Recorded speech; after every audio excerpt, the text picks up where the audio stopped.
Welcome to my channel, dear students. In this video, I am going to give you an important points in plant kingdom based on the need. So I have just listed down the important points covering first the algae. So first we'll discuss with algae and then one by one I'll try to complete the other topics in the plant kingdom. So dear students, if you have not yet subscribed my channel, please subscribe so that any other future notifications you are going to get. So now let's come to the lesson.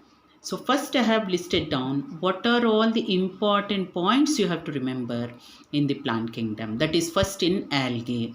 So first point, algae are non-embryophytic, atracheophytic, photosynthetic, aquatic, thallophytes. So here the meaning of this you must be knowing. Non-embryophytic means they do not form any embryo. Atracheophytic is they do not have any vascular tissue. They are all photosynthetic and they are generally aquatic. Thallophytes are those which have thallus-like structure. The term algae was given by Linnaeus.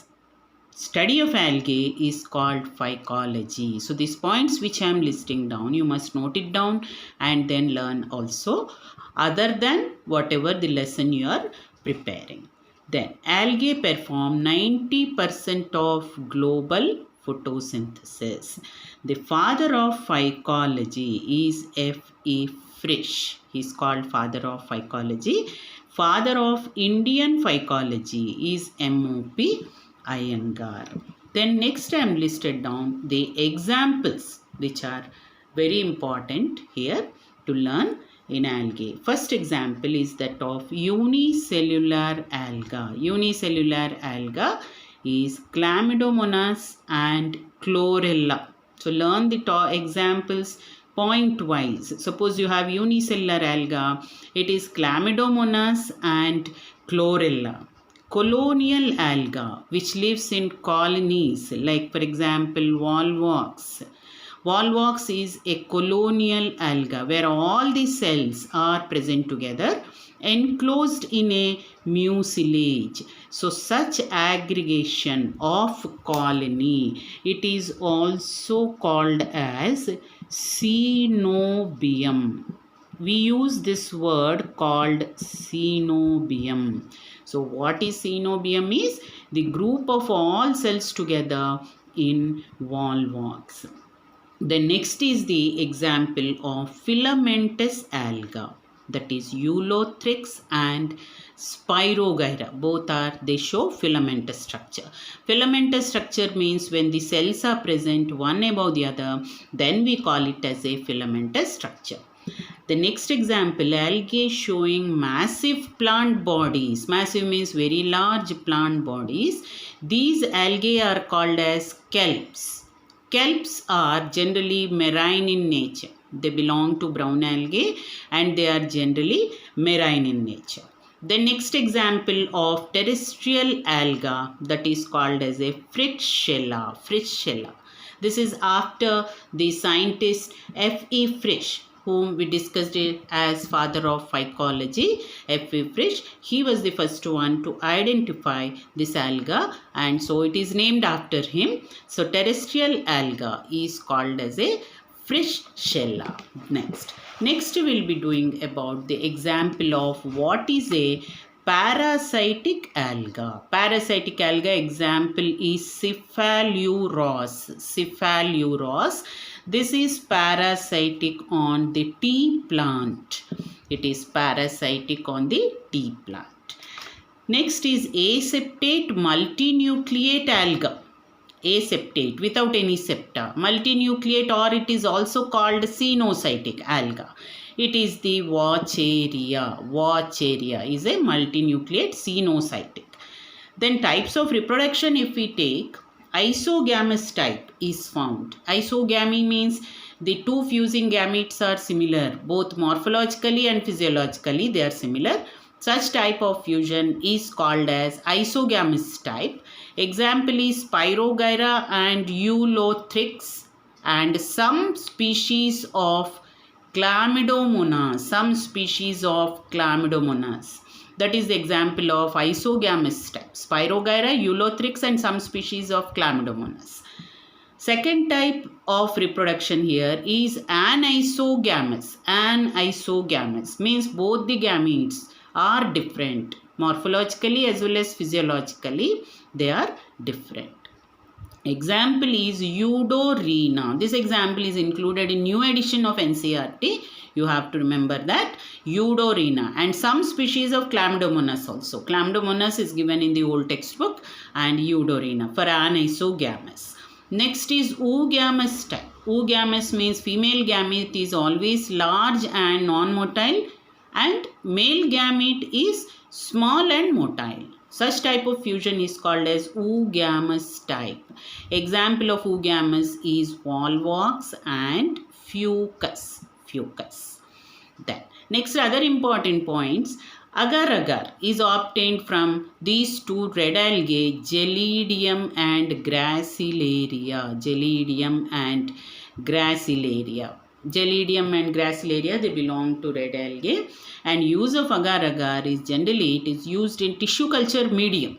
Tissue culture medium, it is used for say making a semi-solid medium. Agar-agar is used. So this is obtained from these two algae, Gelidium and Gracilaria.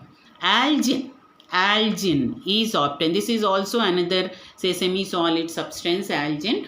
It is called as a hydrocolloid also. It is obtained from the laminaria, which is a brown alga.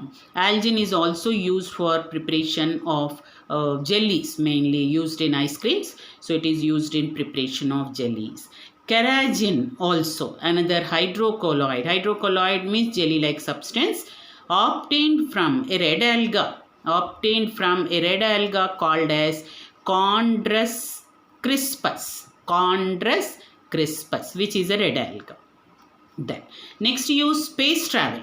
Alga used in space travel, that is called as a chlorella. Chlorella also is a unicellular alga. Earlier we have done, it is an example of unicellular alga also. Then food.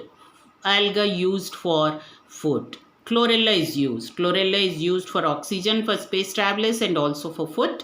Sargassum, Porphyra and Laminaria. Sargassum, Porphyra, Laminaria. Food, what are the food algae, food producing algae used for food? Chlorella, Sargassum, Porphyra and Laminaria. The next point, important point, pyrenoids are present. Mostly in chlorophysi members we find pyrenoids mostly, though it is reported in other members also, but mostly we find in chlorophysi members, green alga. And here pyrenoids, they are actually made up of proteins. They are protein granules and they store starch. Starch actually is like a sheath. It covers the protein granule like a sheath, completely covering. Those are called as a pyrenoids, which are generally present in green algae. Now going to the next points, we will see largest example of largest multicellular alga. Example of largest multicellular alga is Macrocystis. Largest multicellular alga. Largest unicellular alga, Acetabularia. This is also studied by, this was studied by Hammerling. He studied about the structure of nucleus in this alga. Then next example, algal petroplants. That is alga which is used for obtaining petroleum products or petrol or any other hydrocarbons. Botryococcus and Dunaliella. Botryococcus and Dunaliella. These are the example of algal petroplants. The next coming to the life cycle of algae. Generally the life cycle is haplontic because haploid phase is dominant. So generally we find the life cycle of algae is haplontic. But in members of some brown algae, Like in fucus or in laminaria, we find diploid phase is present and that is dominant. So then it shows a diplontic life cycle. So wherever diploid phase is dominant, the life cycle is diplontic life cycle. So about life cycles, I am going to take in another session. What are the examples and what are the exceptions? Now, next point, if you go through, some red algae like Polysiphonia, they also show diplontic life cycle. Some brown algae, earlier we have done the example of brown algae, that is fucus and laminaria. Similarly, the red algae like Polysiphonia also show diplontic life cycle. Now, some earlier what we discussed, different types of classifications, all of you know it. Like you have done about, say, 2 kingdom classification, 3 kingdom, 4 kingdom, and the most famous 5 kingdom classification by Whitaker. And here we discussed about Chlamydomonas also. So according to 5 kingdom classification, Chlamydomonas is kept under, even Chlorella and Chlamydomonas both are placed under Protista because they are unicellular algae. But we also find these organisms, that is Chlamydomonas and Chlorella, under plant kingdom also, because here we are learning under plant kingdom. So there must be a confusion, like where actually it is placed. So these are the 2 different types of classifications where these Chlamydomonas, that is their unicellular alga, are placed. So earlier classification, that is according to Eichler's classification, that is in 1883.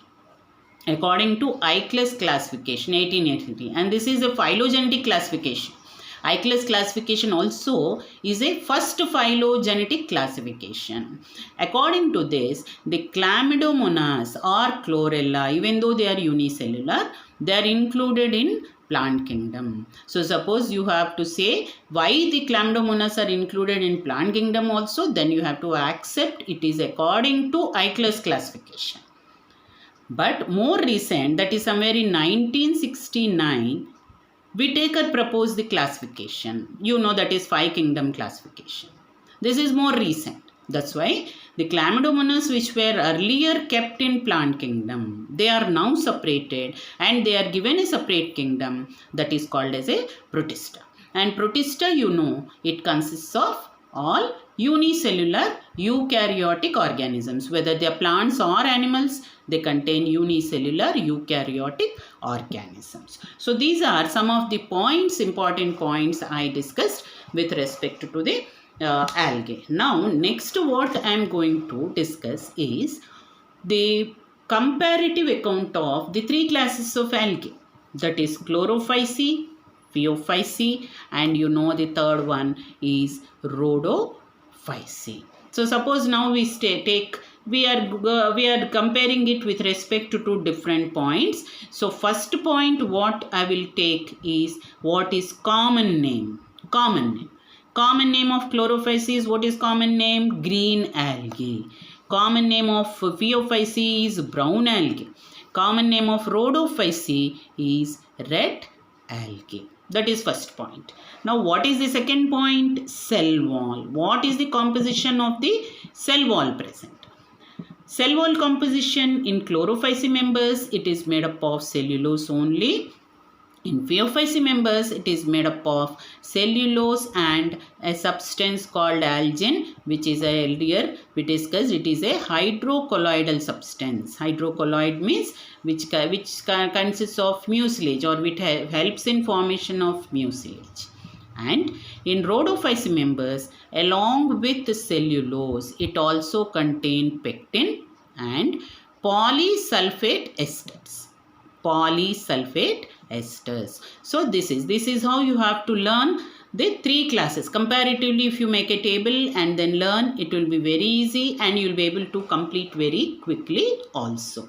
Now, the next point which we will compare is the type of pigments present. So first, if we take Chlorophyceae.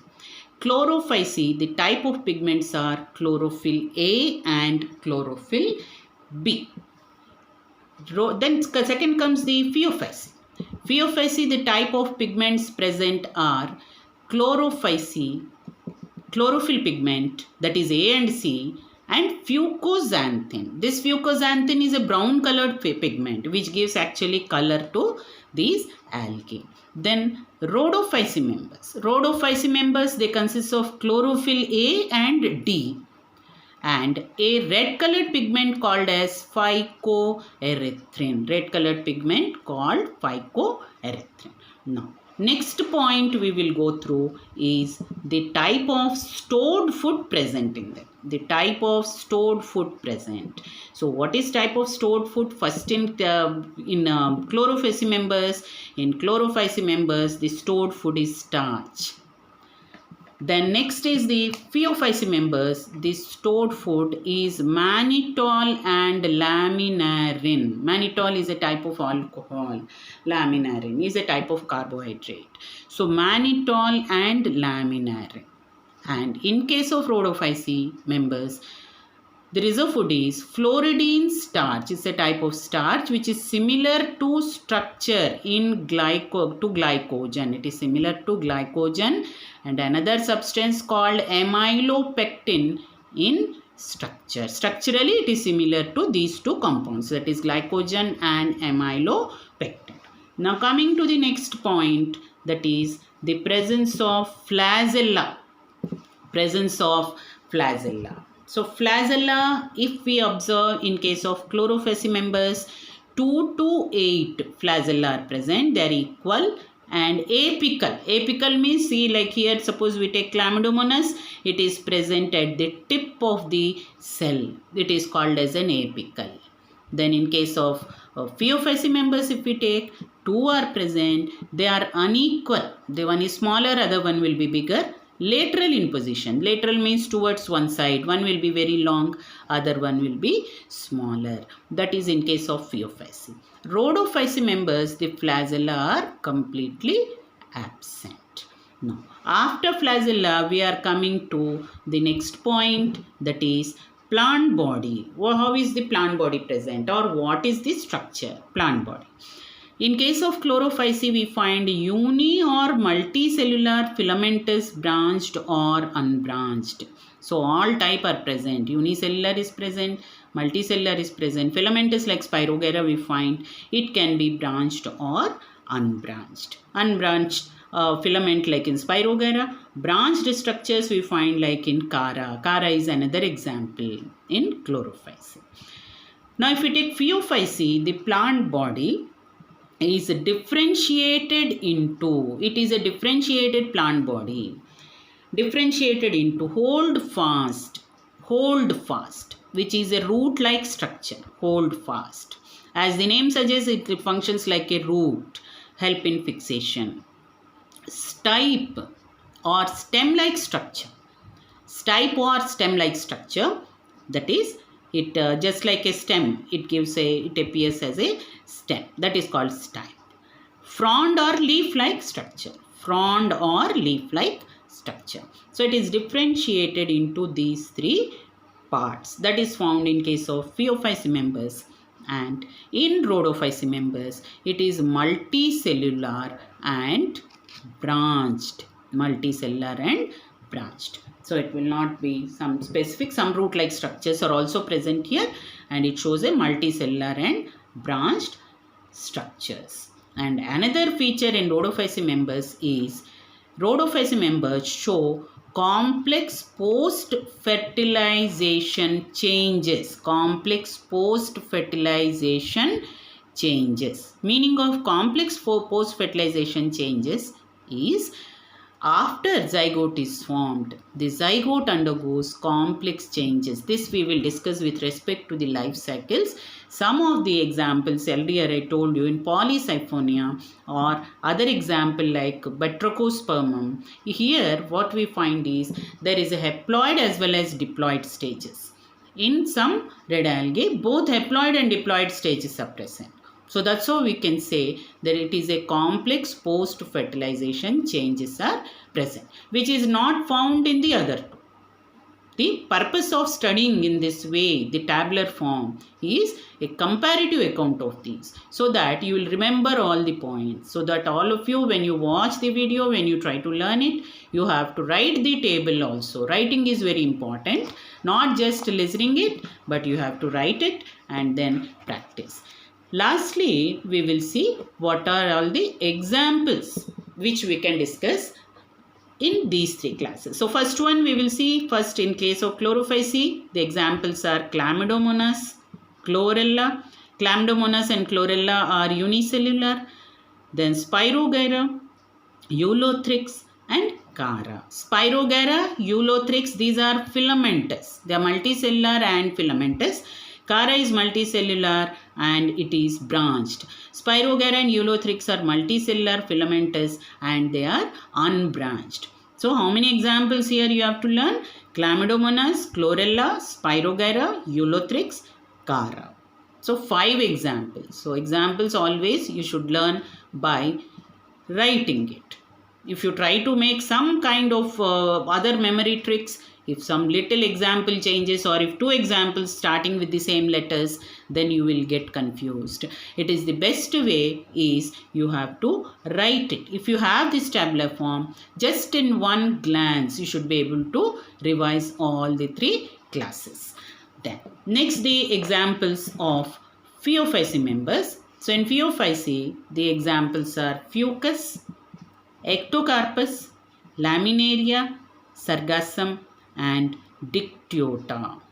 Fucus, Ectocarpus, Laminaria, Sargassum and Dictyota. The related diagrams given in the textbook also you should refer to it. Dictyota shows a branched structure. Dichotomous branching we find in this manner, branched structure. In case of Dictyota, we find a branched structure.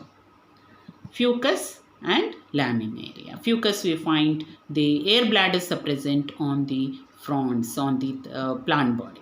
So such diagrammatic questions can also come, or simply you may get a question on just identification of the diagram. So whatever diagrams are given related to this, you must refer to the textbook and remember the diagram. At least should be able to identify what is the diagram. Now next, coming to the examples of Rhodophyceae members.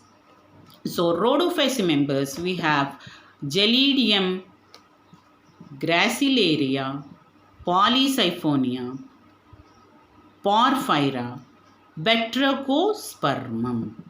Gelidium, Gracilaria, Polysiphonia, Porphyra and Batrachospermum. Batrachospermum is an exception. It is a freshwater alga. Freshwater alga. Normally all the members of this, mostly they are marine.